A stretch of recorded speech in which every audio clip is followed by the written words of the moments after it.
Há 2 meses atrás eu fiz aniversário e como todo aniversário a gente acaba repensando a nossa vida, né? As coisas que a gente fez, que a gente deixou de fazer, as coisas que a gente pretende fazer. Bom, então algumas coisas levam a gente para o fundo do poço porque faz a gente resgatar memórias que doem. Outras fazem a gente se reerguer, perceber que a gente realmente conseguiu sobreviver os piores momentos da nossa vida e mesmo assim a gente continua vivo, né?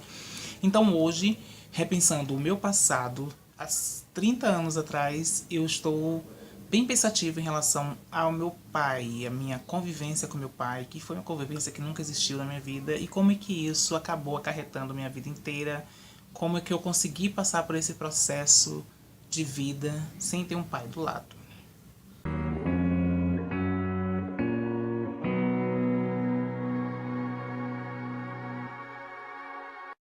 Oi, eu sou Elmo, esse é o canal Pisciano e antes de começar não esqueça, se inscreva nesse canal, ative o sininho de notificações para ficar por dentro dos conteúdos que entram, dê um like nesse vídeo para que o YouTube entenda que você está gostando do meu conteúdo e assim indique ele para outras pessoas e comente aqui também se você curtiu esse tema e o que você acha desse tema e se você quer mais temas como esse também, tá bom?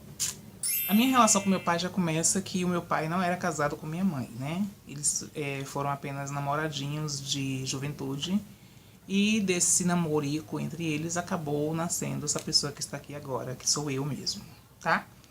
O meu pai, ele não me assumiu, não me registrou, né? Não colocou o sobrenome dele em mim.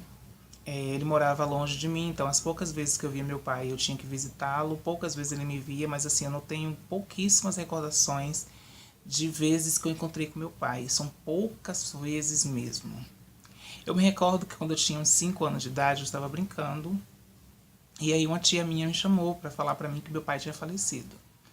Como uma boa criança, não entendi nada, continuei brincando, tipo, morreu, foda-se, né? Tipo, Então o tempo foi passando e eu fui percebendo que, tipo, essa falta de referência paterna realmente fazia falta na minha vida.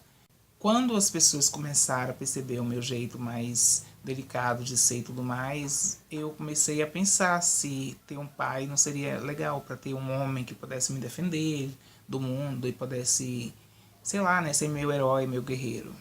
Mas eu fui sentir mesmo a falta do meu pai na minha adolescência, que foi a fase mais conturbada da minha vida, foi quando eu não tinha instruções sobre muitas coisas, quando muitos sentimentos se misturavam na minha vida, onde eu precisava realmente de orientação masculina para poder saber lidar com algumas coisas que aconteciam, coisas que só meu pai poderia explicar para mim, se ele estivesse vivo ou se ele realmente tivesse me assumido, né?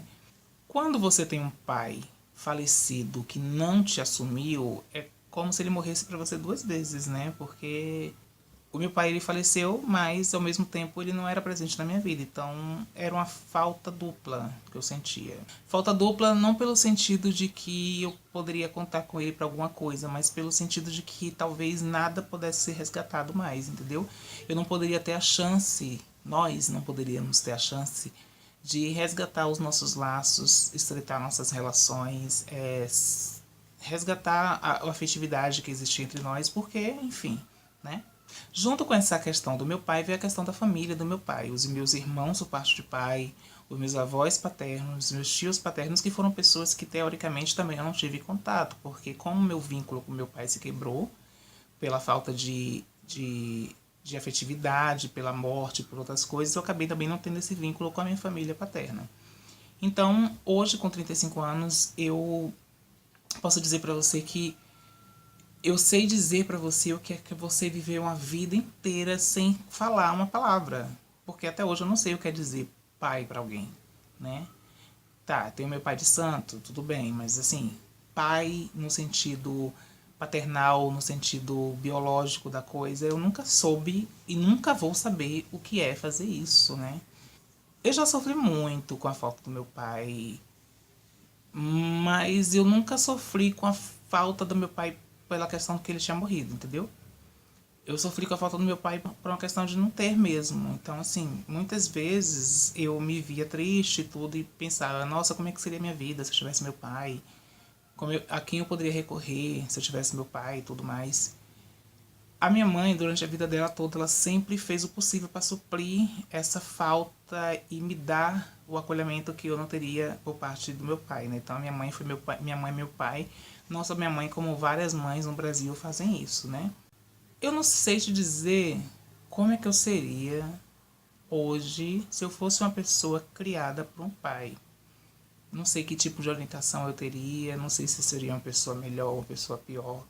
Não sei se eu seria essa pessoa sensível, delicada que eu sou hoje. Não sei. Mas o que eu posso te dizer, amiguinho que está me assistindo, amiguinha que também não teve um pai presente, ou porque morreu, ou porque não te assumiu, enfim. Não é fácil, mas é superável, porque você aprende que por pior que isso pareça, lidar com esse tipo de falta faz você entender que talvez você não precisasse, entendeu? Talvez é uma falta que tá aí na sua vida, mas que talvez não fizesse diferença. Tipo, porque você poderia ter um pai que te registre e não te dá a mínima, entendeu? E aí você acaba ficando solitário do mesmo jeito. Outra coisa é você não ter realmente. Hoje as pessoas perguntam pra mim assim, nossa, mas seu sobrenome é tão curto. Eu falei assim, porque eu não tive registro, né? Eu só tenho o sobrenome da minha mãe, então meu nome é mínimo por causa disso. Já me afetou no passado, não me afeta mais hoje, que a maturidade traz isso pra gente, traz essa consciência de que a gente tem que saber entender que por mais que ele não tenha me registrado, por mais ele teve as razões dele e que para um homem, né, é muito mais fácil botar um filho no mundo e não registrar, deixar aí, né, porque vai ter uma mãe para cuidar mesmo, então dane-se. Então ele é só mais um entre tantos que não registram seus filhos, que não assumem seus filhos. O que me conforta é saber que não só eu que passo por isso, né? Outras pessoas também passam, então se a gente puder dialogar sobre esse assunto, se a gente puder falar, se você puder me falar como é que é conviver com seu pai, sem o seu pai, como é conviver, se você é registrado, se seu pai já faleceu, que tipo de falta isso trouxe para sua vida, então, se você quiser conversar comigo sobre isso, comente aqui nesse canal e vamos dialogar. A sua experiência pode contribuir muito para minha vida e a minha experiência também pode contribuir muito para a sua, porque nós vivemos num mundo onde as trocas são necessárias, se fazem justas e se fazem eficientes.